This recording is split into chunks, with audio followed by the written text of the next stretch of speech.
बस एक कदम गलत उठा था राहे शोक में, मंजिल तमाम उम्र मुझे ढूंढती रह गई।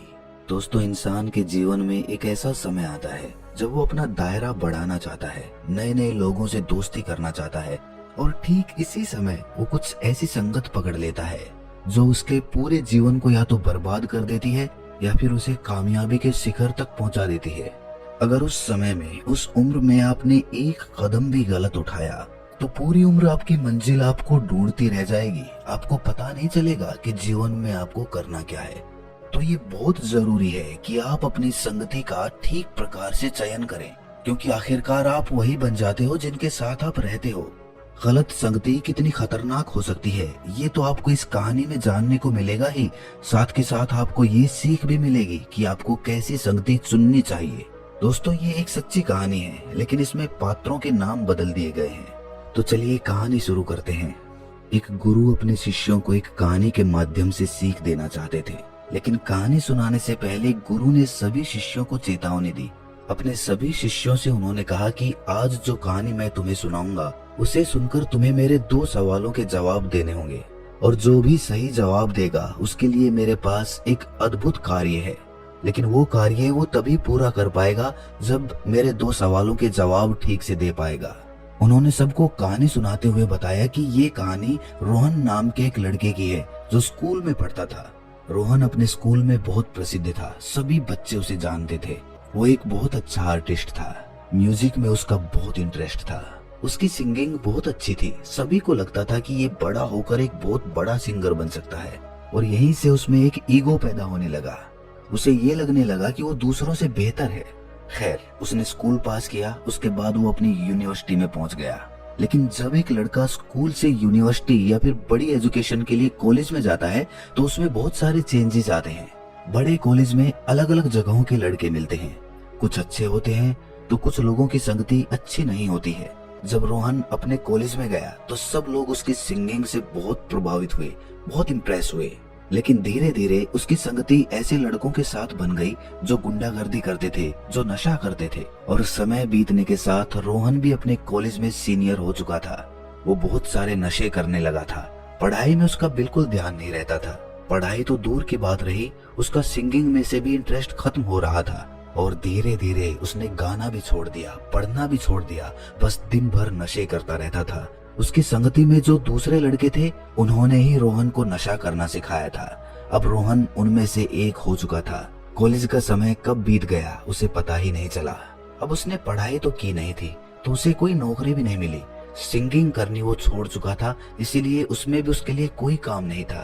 अब वो अपने कॉलेज के हॉस्टल से अपने घर वापस आ चुका था, लेकिन घर आने के बाद समस्या और ज्यादा बढ़ गई। अब यहाँ पर रोहन नशे नहीं कर सकता था, घर वालों से पैसा नहीं ले सकता था।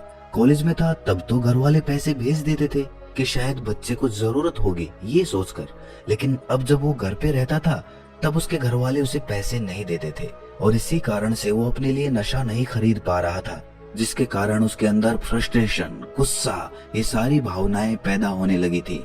उसे अपने घर वालों पर गुस्सा आता था कि वो उसे पैसे क्यों नहीं देते हैं, क्यों उसे नशा नहीं करने देते हैं। जब भी उसे मौका मिलता वो घर में से पैसे चुराने लग गया, उन पैसों से नशा खरीदता और घर वालों से लुक छुप कर नशा करने लगा। लेकिन कहते हैं ना कि सच्चाई ज्यादा दिनों तक छुप नहीं सकती। एक दिन उसके घर वालों को भी पता चल गया कि हमारा लड़का रोहन नशा करने लगा है। अब वो लोग उठते बैठते खाते पीते सब उसे ताने देने लगे। अब जब हर समय रोहन को ताने सुनने को मिलते तो इससे रोहन के अंदर गुस्सा पनपने लगा। अपने परिवार के प्रति जलन और घृणा के भाव उत्पन्न होने लगे, और एक दिन कहासुनी इतनी ज्यादा बढ़ गई कि उसने अपने सभी परिवार वालों को मौत के घाट उतारने का निश्चय किया। उसने सभी के खाने में जहर मिला दिया। घर के 5 सदस्य उस जहर को खाने से तुरंत मर गए, लेकिन एक सदस्य बच गया क्योंकि उसने खाना नहीं खाया और उसको रोहन ने अपने हाथों से मार डाला। उसके बाद रोहन को जेल हो गई और फिलहाल वो 10 सालों से जेल में ही है। ये कहानी सुनाने के बाद गुरु ने सभी शिष्यों से पूछा कि इस कहानी में उन 6 लोगों की मौत का जिम्मेदार कौन था और क्या ये घटना टाली जा सकती थी। गुरु के ये सवाल सुनकर सभी शिष्यों ने अपने हाथ ऊपर किए। हर कोई इसका उत्तर देना चाहता था। एक शिष्य ने बताया कि रोहन स्कूल टाइम से ही ईगो रखता था और वही ईगो उसकी बर्बादी का कारण बनी। लेकिन उसके उत्तर से गुरु को संतुष्टि नहीं हुई, इसीलिए उन्होंने अपने सबसे होनहार शिष्य से इसका जवाब पूछा। वो शिष्य बताने लगा कि गुरुदेव, आदमी अपनी परिस्थिति का खुद ही जिम्मेदार होता है। रोहन ने जो पाप किया उसका जिम्मेदार भी वो स्वयं था। अपने आप को वो इस पाप से बचा सकता था, लेकिन अब इस पाप का कोई प्रायश्चित नहीं है। रोहन का अपने घर वालों के प्रति व्यवहार नशे के कारण बदला था। अगर उसे जीवन में नशा नहीं मिलता तो ये घटना टाली जा सकती थी, और नशा उसे अपनी संगति के कारण मिला। अगर कॉलेज के दिनों में वो सही संगति का चुनाव करता तो शायद ये घटना कभी होती ही नहीं। शिष्य ने आगे कहा कि कॉलेज के दिनों में थोड़ी बहुत शरारतें तो सभी बच्चे करते हैं, उसमें कुछ बुरा नहीं है। प्यार मोहब्बत भी करते हैं, उसमें भी कुछ बुरा नहीं है। लेकिन नशा करना सबसे बुरी आदत होती है। नशा आपको एक ऐसी दुनिया में धकेल देता है जहां से आप कभी वापस नहीं आ सकते। रोहन चाहता तो दूसरे बच्चों को अपना दोस्त बना सकता था, उनकी संगति में शामिल हो सकता था, लेकिन उसका एक गलत कदम उसे जुर्म के काले दलदल में फंसा कर चला गया। सिंगिंग उसका पैशन था। अगर उसमें वो मेहनत करता रहता तो शायद वो अपनी मंजिल भी हासिल कर लेता, लेकिन नशे में पड़कर वो अपने लक्ष्य को भूल चुका था। इसीलिए मनुष्य को अपनी संगति का चुनाव हमेशा ध्यान पूर्वक करना चाहिए। एक बुरी संगत एक आदमी को सलाखों के पीछे पहुंचा सकती है, और वहीं पर एक अच्छी संगत उसके लक्ष्य को हासिल करने में उसकी सहायक हो सकती है। गुरु ने अपने उस होनहार शिष्य से पूछा कि फिर इंसान को कैसी संगति का चुनाव करना चाहिए, और कोई भी संगत चुनते समय उसे किन बातों का ध्यान रखना चाहिए। शिष्य ने बताया कि जो लोग हमेशा आपकी बड़ाई करते रहते हैं, आपके मुंह पर आपकी तारीफ करते रहते हैं, तो ऐसे लोग चाटुकार होते हैं। उनके मन में आपके प्रति कोई भावना नहीं है, वो सिर्फ दिखावा करना चाहते हैं, आपको अपने वश में करना चाहते हैं। इसीलिए ऐसे लोगों से, ऐसी संगत से आपको हमेशा सतर्क रहना चाहिए। जो लोग गुंडागर्दी करते हैं, लड़कियों को छेड़ते हैं या फिर नशा करते हैं, ऐसे लोग पूरे समाज के लिए घातक साबित होते हैं। इसीलिए जवानी के जोश में ऐसे लोगों की संगति से हमेशा बचकर रहना। कहीं जवानी का जोश तुम्हें रोहन की तरह सलाखों के पीछे न पहुंचाए। एक और श्रेणी के लोग भी दुनिया में पाए जाते हैं, और ये सबसे ज्यादा अनोखे होते हैं, क्योंकि जीवन भर आप इन्हें समझ नहीं पाएंगे। ऐसे लोगों के लिए आप जीवन में कितना ही कुछ कर ले, कितनी भी उनकी सहायता कर ले, ये आपके कभी अपने नहीं हो सकते। जिस प्रकार सांप का स्वभाव डसने का होता है, उसी प्रकार ऐसे लोगों का स्वभाव धोखा देने का होता है। ऐसे लोगों से आपको हमेशा सतर्क रहना चाहिए, सावधान रहना चाहिए। भले ही आप उनसे प्यार करते हैं, उनके लिए अपनापन रखते हैं, लेकिन ऐसे लोग आपके लिए कोई भावना नहीं रखते। आपको ये बात जितनी जल्दी समझ में आ जाए, उतना ही आप अपने आप को धोखे से बचा सकते हैं, वरना तो जीवन भर ऐसे लोग आपको धोखा देते रहेंगे और आप हमेशा दुखी होते रहेंगे। आपकी भावनाएं हमेशा आहत होती रहेंगी, और ऐसी परिस्थितियों में सबसे ज्यादा दुख होता है, क्योंकि ये हमारे अपने ही होते हैं, उनके प्रति हमारा प्रेम होता है। हम अपनी पूरी निष्ठा के साथ ऐसे लोगों की सहायता करना चाहते हैं, लेकिन सिर्फ आपके चाहने से ऐसे लोग सुधर नहीं सकते हैं। लेकिन ऐसी परिस्थिति में अड़चन तब आती है जब ऐसा सदस्य हमारे परिवार का ही होता है, हमारा कोई अपना ही होता है। हम उसे छोड़ भी नहीं सकते और हम उसे सुधार भी नहीं सकते। ऐसी परिस्थिति में क्या किया जाए? तो इसका जवाब है एहसास कराना चाहिए कि तुम गलत हो, तुम दूसरों की भावनाओं को ठेस पहुंचा रहे हो, उन लोगों को धोखा दे रहे हो जो तुम्हारी सहायता करना चाहते हैं, जो तुम्हारे लिए कुछ भला सोच रहे हैं। और धीरे धीरे शायद उन्हें ये एहसास हो जाए कि जो भी आप कर रहे हो वो उनके लिए कर रहे हो, ना कि अपने फायदे के लिए। तो हो सकता है शायद उनमें थोड़ी इंसानियत जन्म ले ले।